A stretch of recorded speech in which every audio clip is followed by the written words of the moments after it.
everyone, it's Gina from orchidandopal.com, and today we're going to be making the Keystone Bracelet. As you can see, here's one variation of it on my arm, and it's going to be similar to what we're making today because I'm going to be using two different colors of Nib-bit beads to give us this fun alternating pattern, but of course you can complete this with all the same color if you'd like to.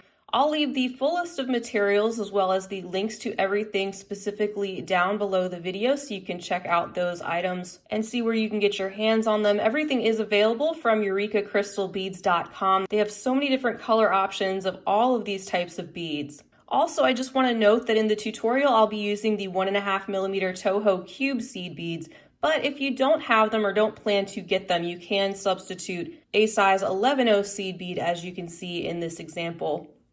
Here's a look at everything we'll be using today, from the two different colors of Nib-bits to the cubes to SuperDuos and also some MiniDuos. And for seed beads, besides the cube, I have the 15/0 Miyuki sitting here. And of course, your beading needle and thread, I'll be using the 6-pound FireLine in the black satin, as well as my tools like my scissors and my jewelry pliers.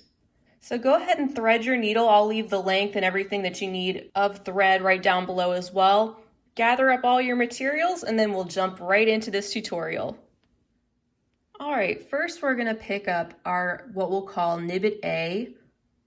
So pick one of those up as well as one of your cube beads, and then pick up another Nib-bit A by the short end. Then you wanna pick up a SuperDuo, and another SuperDuo, a Nib-bit B by the short end. I'm just gonna go ahead and pull all these down. A cube and another Nib-bit B. So this is what we have so far. And then finally pick up two more SuperDuos and string these down to the end of your thread and leave yourself maybe 8 inches or so, enough that you can pop a needle on and add your wire guard or whatever findings you're going to use to finish off this side of the bracelet. So leave yourself a nice healthy sized tail. Then, just to get this secure enough to get us started, you're going to take your tail thread and your working thread and make a little knot right here and tie these beads in a ring. Doesn't have to be super tight, just enough to keep these beads together until we continue on with our bracelet.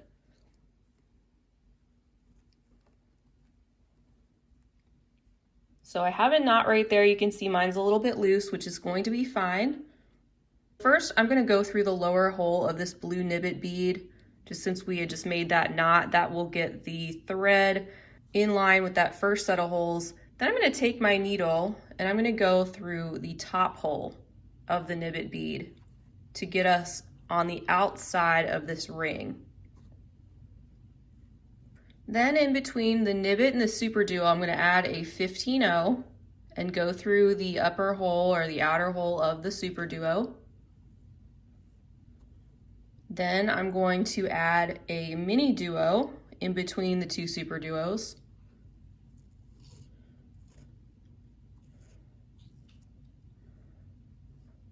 Then I'll add another 15/0 between the SuperDuo and the next Nib-bit bead.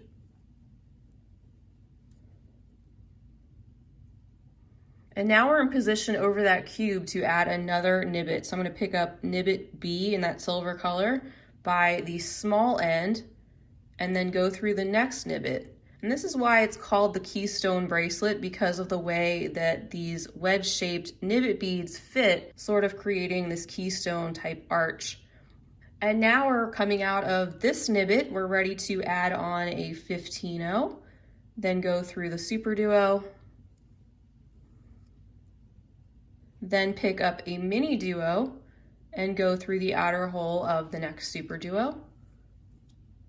And we're just kind of repeating the same thing all the way around. So now we're ready to add in another 15/0 right in between these two beads. And then we're going to add our Nib-bit A, the blue one, picking it up by the short end, going through the next outer hole of the next Nib-bit bead. And there's our first ring started. I'm coming out of this Nib-bit And let's get up to this 15-0 right here. We're gonna make a little embellishment around this ring. Go through the 15-0, the SuperDuo, the MiniDuo, as well as the next SuperDuo and the next 15-0. Pull this nice and tight, and then pick up 5 15-0s, followed by one of your cube beads. Now, if you are using 11-0 seed beads instead of the cubes, you'll probably want to pick up 6 15-0s instead of just the 5. I found that that fit a little bit better, but you can play around with that and see. So I have 5 15-0s and 1 cube, and then I'm going to enter into this outer hole of the Nib-bit bead at the top. And that's going to wrap these beads right around that lower Nib-bit. Isn't that pretty? And then we're going to do that again all the way around. This time we need to start with our cube bead though. So a cube, and then 5 15-0 seed beads. And now we're going to go back through this little 15-0 that's sitting in between the Nib-bit and the SuperDuo. There we go. You can see why you don't want to make things too terribly tight when you're making that initial knot, especially because we're going to be going around these beads again. That tightens it up even more. All right, so we have our lower level of seed beads on. Let's do the same thing over top of our blue Nib-bits. So we need to make our way over to the next 15-0. So go through as many beads at a time as you can get through. And coming out of that little 15-0 there. And then pick up 5 15-0s, 1 cube, and then go through that top hole of your Nib-bit A. And pull. Now finish it up by picking up 1 more cube bead and 5 15-0s. And go through that 15-0 right there and pull. And you can see that those seed beads frame all around those little Nib-bits and the SuperDuos just like that. And we're gonna make a chain of 8 of these circles to make approximately a 7-inch bracelet, including the clasp. And they're all gonna be connected by these little MiniDuos right here. On this side where you'll be using your tail, you'll attach a wire guard or a loop of seed beads to attach your findings to. Let's keep moving to the right and build onto this design. And remember, just like in the example, I'm going to be switching off the colors to make this more of a wavy effect with the Nib-bits, but you don't have to do that if you don't want to. So to continue on with our bracelet, I am currently coming out of this little 15-0 right here. I'm going to go up through the SuperDuo and then up through that first hole of the MiniDuo that we get to. Pull my thread, and we're going to start to connect another ring onto it. First, we need to pick up one of our SuperDuos and just go up through the hole of one of those. And it's going to sit right on top of that MiniDuo, kind of like this. So now we take our needle and we're going to go down through the open hole of the SuperDuo.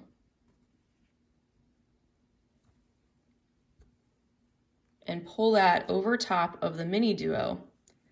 Now you'll be taking another SuperDuo. Let's go ahead and string this on all the way down to the beads.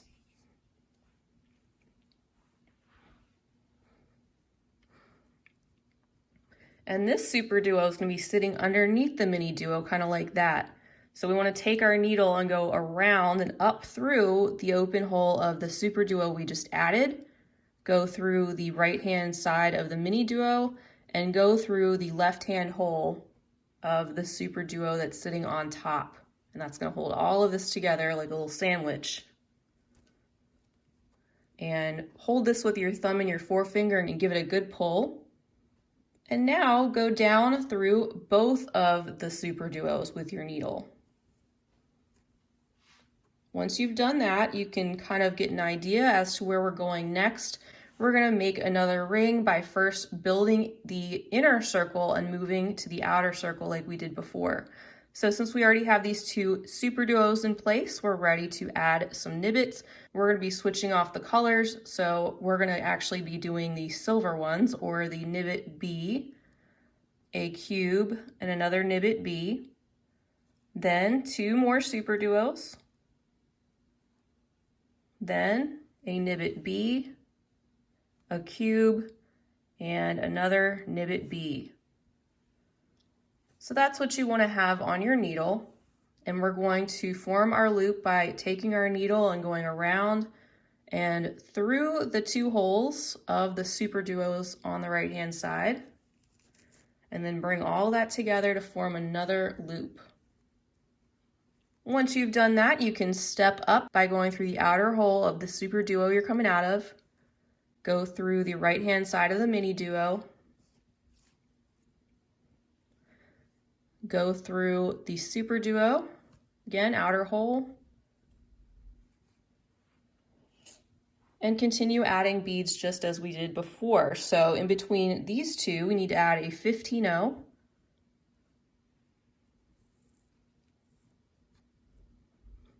And then we're ready for another Nib-bit, our Keystone. So we'll pick up that same color through the short end and go through the next Nib-bit bead. Then we need to pick up another 15-0, go through the SuperDuo. We'll add in our mini, which is going to be our bridge to our next ring. Another 15-0 through the Nib-bit. And then our Nib-bit B through the short end and proceeding through the wider end of the one that's in place. And finally, we just need another 15-0 in between these 2 beads. And I'm going to go through the SuperDuo and the MiniDuo and the SuperDuo and the 15-0 because we want to be coming out of that 15-0 so that we can embellish the top or outer portion of this ring just like we did before. So make your way out of that 15-0 seed bead. And it's the same kind of thing. So pick up 5 15-0s. And a cube,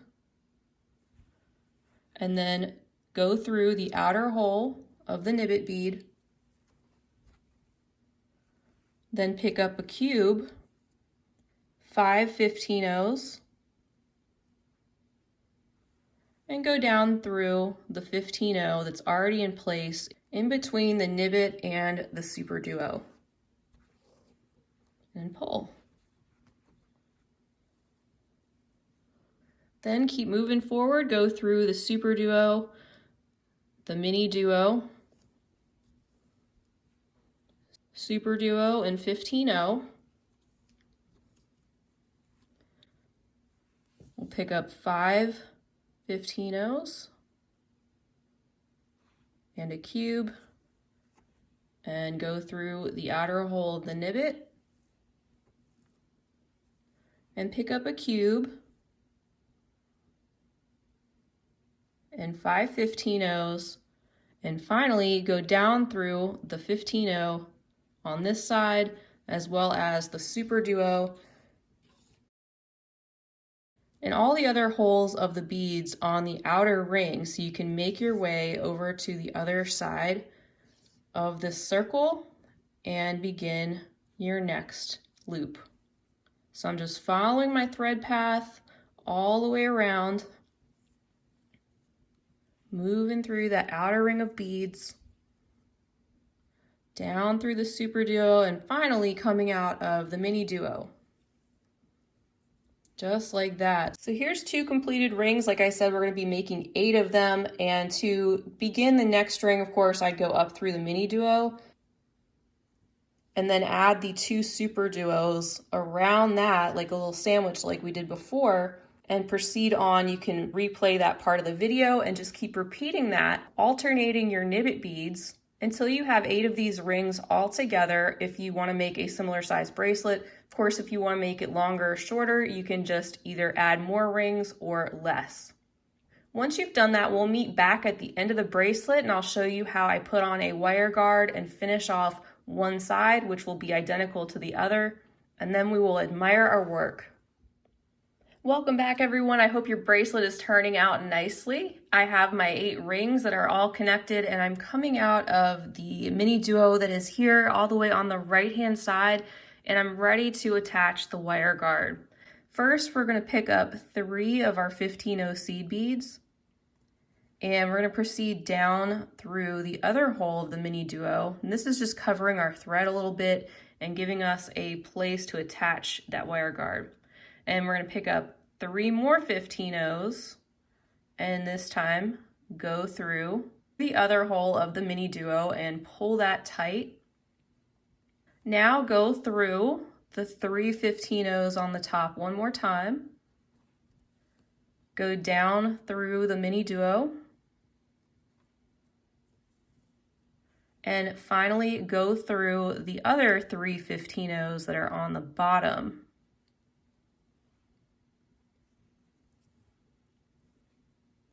So coming out of that third 15-0 and pull that tight, we're now going to add 2 more 15-0s and pick up our wire guard.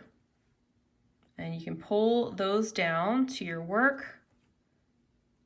Go through the other side of the wire guard. Pick up 2 more 15-0s.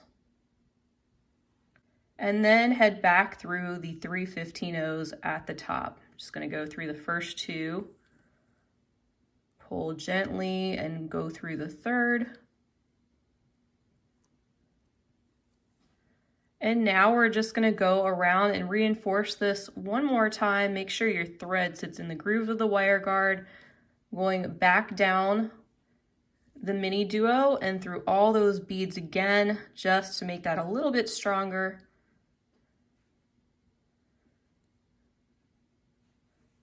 There we go, going through that side of the wire guard and then turning around once again and going through the other side, as well as all 5 of those 15-0 seed beads, as many as you can get through at a time. And you're going to complete the other side pretty much the exact same way. All you need to do is pop a needle onto your tail thread that you left, and you're going to follow your thread path all the way over to the MiniDuo, add your 3 15-0s on either side, and attach a wire guard. Of course, if you don't have a wire guard, you can always just make a loop of seed beads for your findings to attach onto. Then, of course, you will knot off both sides of your thread, making sure your thread is nice and secure. Then you can trim or burn down the end of your thread, attach your jump rings and your clasp. So I'm going to do that real quick, and then I'll come back with the finished piece. All right, everyone, so here is the bracelet all said and done. I think it came out fabulously, and I hope yours did too. Feel free to leave me a comment down below. Let me know if you gave this a try or how you feel about this tutorial. I'd love to hear about it.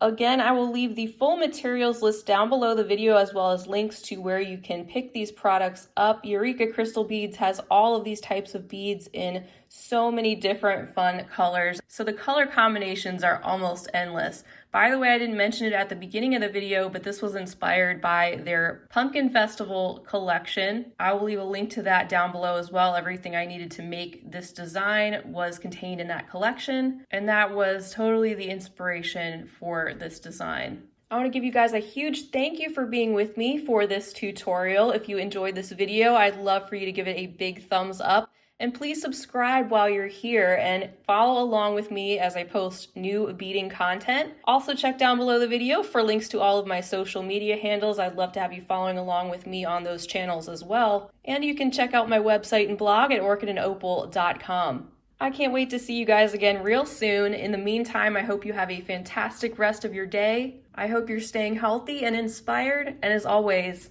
happy beading.